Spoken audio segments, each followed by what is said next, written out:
ulfinni waaqaaf haa ta'u. Faarfannaa kana gaafa faarsu faarfannaa numarti nu beeknu gaafa faarsu tajaajilaan kenna abbaan gumee magaalaa Halloo jedhamtu irratti konfiraansii wayii qabame haga du'u cufa dhibamee ture. Ulfinni waaqaaf haa ta'u. Haga du'aa dhibamee ture. Guddoo sodaatanii waa hedduu bakka waaqa irratti namni du'aa kadhataa turanii asii deeman galataa achii deeman bu'aa bakka fiilingii dansaa keessan ture. Gaafa wayii eeganni waaqni nu gargaaree eeganni fayyeen duuba guyyaa wayii akkuma tasaa ta'ee mirriitii lafuma sanatti deebine faarfannaan kun akkas jedhuma keessa dhufe. Gaafa kaasii salphata ture, gaafa kaasii du'a ture, har'a dirree galataatti waa'ee kabajee. Gooruma salphinaa tana waaqa ulfeesse. Ulfinni waaqaaf haa ta'u. Haleluuyaa. Itti salphatanitti ati nama geerarsicha. Maanummaa salphinaa namarraa kaache ulfinnaa nama tuuficha. Hin du'a ture gaafa san baay'ee. Hin caba ture gaafa san. Akka diinaatti, akka namootaatti, akka hinaattotaatti. Waan saifitti qabadhaame bara waaqi sin dabas bara akkana bara jajjabaa. Amen. Sila salphinaatti waaqa sin kabaja. Haleluuyaa. Gooroon dur salphinaa kabaja ba'atte nama eetti bara ati waan namaa keessa galte jiruu nama bareetti dirreen dur salphinaa ulfina ba'atte nama eetti bara ati.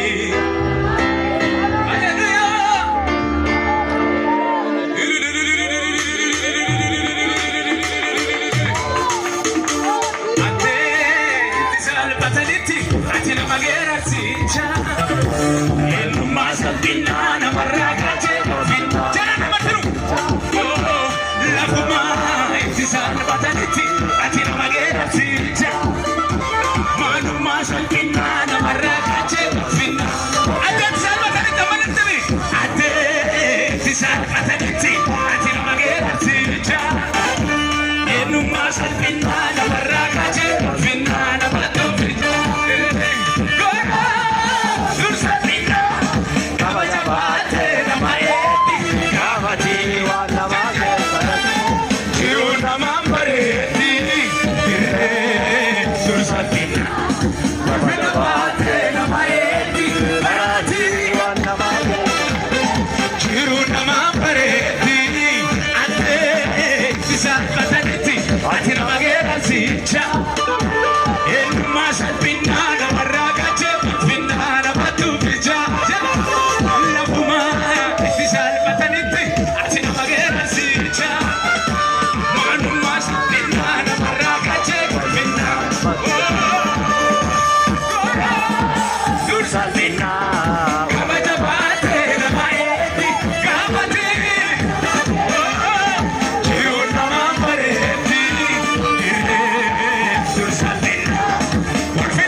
Gata ni wape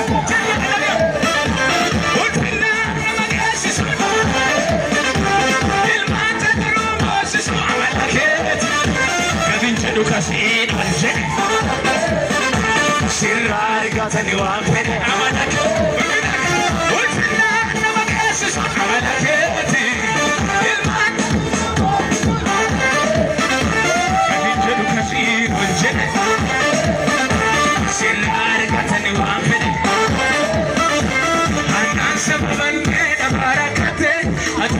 Sanuti, ilma chotu jedas kiarasa, asanu mana kesat kaji jebsa, ilma chotu jedas.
Asigana tubi